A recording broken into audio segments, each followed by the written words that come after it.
Hi friends, మనకు ఈ 30th September 2024 నాటికి మనకు ఉన్న ఎల్ఐసిలో ఉన్న ప్రొడక్ట్స్ అన్నీ క్లోజ్ చేస్తారు, మూసివేస్తారు అనే ప్రచారం జరుగుతుంది. అయితే ఈ ప్రొడక్ట్స్ని ఎవరు మూసేస్తారు, ఎవరు క్లోజ్ చేస్తారు, ఎందుకు చేస్తారు అనేది ఒకటి తెలుసుకుందాం. రెండోది 30th సెప్టెంబర్ వరకు మనం పాలసీలు ఎలా అమ్మాలా, ఆ తర్వాత మూడోది 30th సెప్టెంబర్ తర్వాత ఏంటి ఈ వీడియోలో మనం తెలుసుకుందాం. ఫస్ట్, ఈ ఎల్ఐసిలో ఉన్న ప్రొడక్ట్స్ మూసివేయడానికి మెయిన్ రీజన్ ఏంటంటే IRDA insurance regulatory and development authority. వీళ్ళ దగ్గర ఎన్నో కంప్లైంట్స్ వస్తూ ఉంటాయి.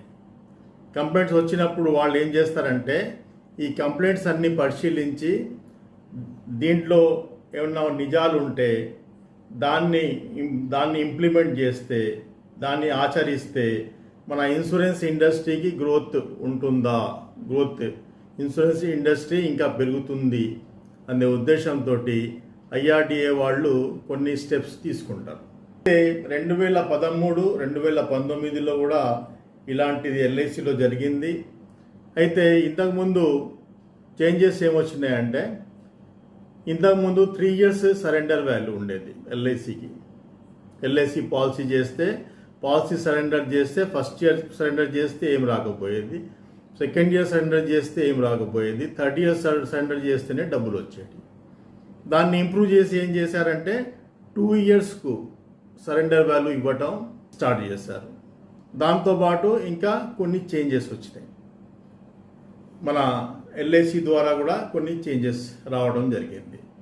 అయితే ఇలా చేంజెస్ రావడానికి రీజన్ ఏంటంటే, ఇలా ప్లాన్స్ క్లోజ్ చేయడానికి రీజన్ ఏంటంటే, ఎల్ఐసి ఒక సర్క్యులర్ని రిలీజ్ చేస్తుంది. ఒక ప్లాన్ ఇష్యూ చేసినప్పుడు సర్క్యులర్ రిలీజ్ చేస్తుంది. ఆ సర్క్యులర్లో ఉన్న ప్రతి అక్షరం, ప్రతి సెంటెన్స్, ప్రతి వర్డ్ ఎల్ఐసి ఫాలో కావాల్సి వస్తుంది. దాంట్లో ఉన్న ప్రతి వర్డ్, దాంట్లో ఉన్న కండిషన్స్ అన్నీ పాలసీ బాండ్ మీద ప్రింట్ అయి ఉంటాయి. ఆ పాలసీ బాండ్ని తూచా అమలు చేయాల్సిన అవసరం లీగల్గా ఎల్ఐసికి ఉంటుంది. ఎందుకంటే ఎల్ఐసికును పాలసీ చేసిన అతనికి, పాలసీ హోల్డర్కు కాంట్రాక్ట్ కాబట్టి దాంట్లో ఎలాంటి మార్పులు చేర్పులు చేసినా కానీ ఆ పాలసీని క్లోజ్ చేసి మళ్ళీ కొత్తగా వేరే కండిషన్స్ తోటి ఇష్యూ చేయాల్సి ఉంటుంది. అందుకోసమే ఈ పాలసీ క్లోజ్ చేసి కొత్త పాలసీలు స్టార్ట్ చేయటం జరుగుతుంది. అయితే మనం ఈ 30th సెప్టెంబర్ వరకు దీన్ని ఎలా ఎన్కాష్ చేసుకోవాలా, 30th సెప్టెంబర్ వరకు మీరు చెప్పాల్సింది ఏంటంటే, ఈ 30th సెప్టెంబర్కు పాలసీలు అన్నీ క్లోజ్ అయిపోతున్నాయి, ఆ తర్వాత ఈ పాలసీలు ఉండవు అని మాత్రం చెప్పకండి. ఎందుకంటే ఇది మార్కెట్లో చాలా నెగటివ్ ఇంపాక్ట్ క్రియేట్ చేస్తుంది. ఎల్ఐసి పాలసీలన్నీ క్లోజ్ చేస్తే మరి ముందు ఎల్ఐసి భవిష్యత్తు ఎలా ఉంటుందో అనే ఆలోచన జనాలకు వస్తుంది. కాబట్టి ఫ్రెండ్స్, మీరు చెప్పాల్సింది ఏంటంటే 30th సెప్టెంబర్ వరకు ఈ పాలసీల నిబంధనలు ఇలాగనే ఉంటాయి, దాంట్లో ఎలాంటి చేంజెస్ ఉండవు. 30th సెప్టెంబర్ తర్వాత ఎలాంటి చేంజెస్ అయినా రావచ్చు. ఇంతకుముందు మనకు జీవన్ ఆనంద్లో 50 ఏళ్ళు దాటినా కానీ జీవన్ ఆనంద్ పాలసీ ఇచ్చేటోళ్ళు. అయితే ఈ చేంజ్ వచ్చిన తర్వాత లాస్ట్ టైం 2019లో 815 ప్లాన్ 915 అయినప్పుడు అది 50 సంవత్సరాల వరకే జీవన్ ఆనంద్ ఇవ్వాలా అనే రూల్ వచ్చింది. అలాగనే ఇంకా వేరే రూల్స్ ఎల్ఐసి దేంట్లో అయితే మనకు లాభాలు ఇస్తుందో, ఈ లాభాల వల్ల కొద్దిగా మనకు లాస్ అవుతుంది అనే ఆలోచన వస్తే కొన్ని పాలసీలలో ఏజ్ తగ్గియవచ్చు. కొన్ని బెనిఫిట్స్, జీవన్ లక్ష్య లాంటి పాలసీలలో ఇప్పుడు 10% ఇస్తాం కదా, దాంట్లో ఏమైనా చేంజెస్ తీసుకురావచ్చు. జీవన్ ఉమంగ్లో చేంజెస్ ఏమైనా తీసుకురావచ్చు, ఉత్సవ్లో ఏమైనా చేంజెస్ తీసుకురావచ్చు.